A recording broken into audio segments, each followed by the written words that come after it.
have heard this term before? The elevator pitch. A lot, good. For those of you that haven't, it refers to a specific kind of pitch that if you walked into an elevator and found yourself standing next to the CEO of a company you'd want to do business with, that you'd be able to deliver the perfect pitch in just a few seconds, all in the time that it takes for your elevator to get to your floor. But what if I told you that everything you know about the elevator pitch is completely wrong? Yeah. It turns out the elevator pitch has nothing to do with standing inside of an elevator talking to someone. And the first elevator pitch happened a century before we started using this term. And before the end of my time with you today, I'm going to tell you about how the first elevator pitch was used for one of the most important innovations in human civilization. One that benefited all of humanity. One that has touched the lives of every single person in this room. And how when the inventor created it, he almost didn't get anyone to use it until he did. My name is Michael Trapani. I'm a technology marketer and the CEO of Summit Marketing Advisory. We're a marketing consulting firm that helps global companies grow. And as someone like myself that has worked for admired brands like Apple, IBM, and others, I've seen my fair share of innovative technology. And more importantly, how to connect that innovation to people. As Adnan just said, that connection is everything. Without it, it doesn't matter how innovative you are.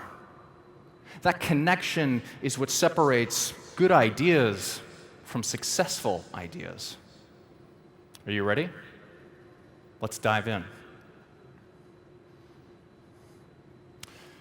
On September of 1853, Elijah Otis could not hold down a job.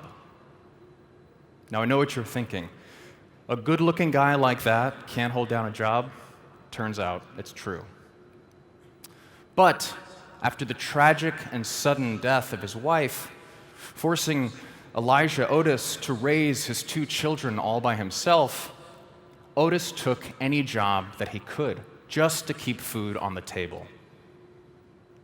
One of those jobs was installing new machinery in a factory. Now, Otis was born with a chronic health condition that made it difficult for him to breathe upon doing physical labor. So this job was really challenging for him, especially the part where he had to move huge amounts of machinery from the bottom floor to the top floor. He could build himself a hoist, a platform that was raised up by a rope, but these were very unreliable. And these were expensive machine parts that, if broken, could cost Otis his job. So he started to tinker around, and eventually he modified the freight elevator and made it so that if the rope carrying the elevator snapped, it would automatically prevent the elevator from falling. And just like that, the work to set up the factory almost began to run itself. It was at this time that Otis thought to himself, I wonder if people would get into that thing. And he thought about this a lot because he might have been an innovator, but he wasn't crazy. See, at the time, there were no elevators as we know it. You had to be a lunatic to ride in one of those things. They broke all the time. And the people that were crazy enough to get into an elevator often fell to their deaths. Remember, the tallest buildings in New York City at the time were only about 7 stories high. But Otis believed that this innovation had so much potential that it could change the world. Does anyone want to guess how many orders Otis got for his world-changing elevator in the first 2 years? Just shout it out. Any guesses? 100? It's a lot. Close. 0. Why? Because people were afraid. Let me get this straight. You're asking me to walk into a steel box and then rise 100 meters up into the air just so that a rope can break and I can fall to my death? Are you nuts? You're saying this is for apartment buildings too. You want me to put my family in there? My children? Are you insane? It didn't matter that Otis's innovation never failed. It didn't matter that this invention could single-handedly change the skylines of cities around the world. Otis had a marketing problem. So he decided to try something new. He submitted his invention to the World's Fair that was happening in New York that year. And he worked on a new kind of pitch that felt risky, but he didn't really have anything to lose. And so, in September of 1853, on the busiest day of the World's Fair, where the latest innovations and futuristic technologies were all on display, much like this one, Otis stood in the center of the show floor, next to a tall steel tower that was built in the center of the exhibition hall. He had the lights dimmed. He asked for the attention of the entire bustling crowd. Then he had a spotlight pointed onto the top of the steel tower. He then walked onto the platform at the bottom of the tower and asked his assistant to begin his ascension upward. The clanking of metal, the tightening of rope, and the platform, with Otis standing on top of it, began to rise off the ground. High into the air. As he rose higher and higher into the air, the people on the floor began to murmur in concern. What was this guy about to do? Higher and higher. With a beaming smile, Otis looked down on the audience and said, "Ladies and gentlemen, for those of you of the faint of heart, you may want to look away now." Then the elevator stopped. The crowd was silent. Otis's assistant then walked over to the rope that was carrying the elevator so high in the air and pulled out a large knife. The crowd gasped. Then, at the top of the steel tower, suspended in midair by his own invention, Otis shouted to his assistant, "Cut the rope!" The crowd screamed as he reeled back and swung the knife that was carrying Otis so high in the air. Then, the Otis elevator fell for 2 centimeters. From the top of the tower, still standing safely, Otis shouted down to the onlookers, "All safe, ladies and gentlemen, all safe." On that same day, Otis received enough orders to book the next 3 years. And the Otis Elevator Company went on to become the world's premier elevator builder, installed in the most famous buildings in the world, the Eiffel Tower in Paris, the Empire State Building in New York, and yes, even Burj Khalifa here in Dubai. And that is why it is called an elevator pitch. Over the next couple of days, you're going to get an invitation to some of the world's innovative technologies around communication, technology, entertainment, communication, and more. From the metaverse to smart cities to esports, laws and regulations, and even interstellar signals and communications. You're going to get a glimpse into the future and what it might have in store for us. For those of you that plan on working for, buying from, or investing in technologies like this, I want to leave you with 3 lessons that Otis learned when he figured out how to connect his incredible innovation to people. I want to share this with you because my company recently did a study about early-stage technology companies. And we found that there's this huge difference between companies that succeed and those that fail that have to do with how they connect their innovation to people.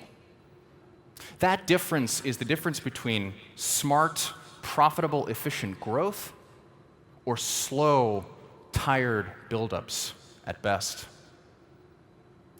In marketing, we call that messaging, how to connect that product to people. Those messaging lessons are the same ones that Otis learned when he figured out how to do this all those years ago. And the first one is this: respect the power of fear. Now, this might seem unorthodox, but remember, everyone on Earth was afraid to get into an elevator in 1853. And fear cannot be ignored. It's rooted in our evolution. Trying to pretend fear doesn't exist is nice, but it's a losing game. What is the fear or skepticism that your customers might have about your products? People might fear the implications of a fully connected smart city and the implications that has on security or surveillance. People might fear a world like the metaverse, created not by nature, but by corporations. People might fear the work that it will take to change the laws and regulations to catch up to our changing world today. Instead of ignoring these fears, you need to lean into it, acknowledge it, describe it. And in describing that fear, you are proving to your audience that you understand it. You understand it so well that you created something that will make that fear go away. Here's the second lesson. Determine who you need to connect with most. It's not always the obvious choice. For example, Otis built elevators, so his customers were the owners of buildings, the people that bought and installed them, right? But those weren't the people Otis needed to convince. It was the passengers, the users, the average person that needed to be convinced that elevators were safe. Who are your most important people? Is it the building owners, the CEOs, the head of IT, the budget holder? Or is it the passengers, the users, the individual contributors or consumers that the budget holder is responsive to? We live in a world now where so many technology decisions around buying are being made from the bottom up. Will citizens demand the efficiency and productivity and safety of a smart city sooner than officials will? Will Gen Z demand to watch more Fortnite than football? Understand who these important people are. And in marketing, we refer to this as buying dynamics in a buying group. Who is in your buying group? What is their title? What kind of jobs do they have? What is their day like? Who makes the decisions? Determine who this is and engage with that person in a way that appeals to them. And finally, if you want to inspire people, if you want to connect your products to people, you need to tap into our most powerful force within us all, our aspirations, what we aspire to be, what humanity is now capable of with this in your hands, what the future might look like. Otis knew that the elevator had the potential to change the world, to change the makeup of our cities, of commerce, of human civilization. What does the next generation of the city look like? Is it smarter, greener, safer? What leaps forward in technology might we obtain in understanding a communication from someone outside of our galaxy? What does that future look like? Paint that picture. What does a world like the metaverse look like when we are limited only by our imaginations? I'm going to leave you with that last point because I think it's the most important. Tap into our aspirations. Show not just your innovation, but the outcomes of that innovation, the results of your innovation in that person's life to truly speak to them. Again, I'll leave you with this. And if you're the kind of person that wants to learn more about connecting your products to people, come find me. I'm around all week. And as you're watching the sessions this week, as you're connecting with others, as you're learning about what the future will look like, I want you to think about how what you see here will inspire others to meet their aspirations.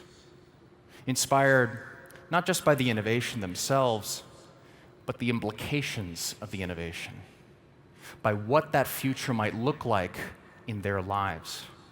Inspired by what humanity is now capable of. Inspired by the future. Because if there's one thing we know for sure, it's that when we are inspired, humanity is capable of truly incredible things. Enjoy these next few days, and thank you very much.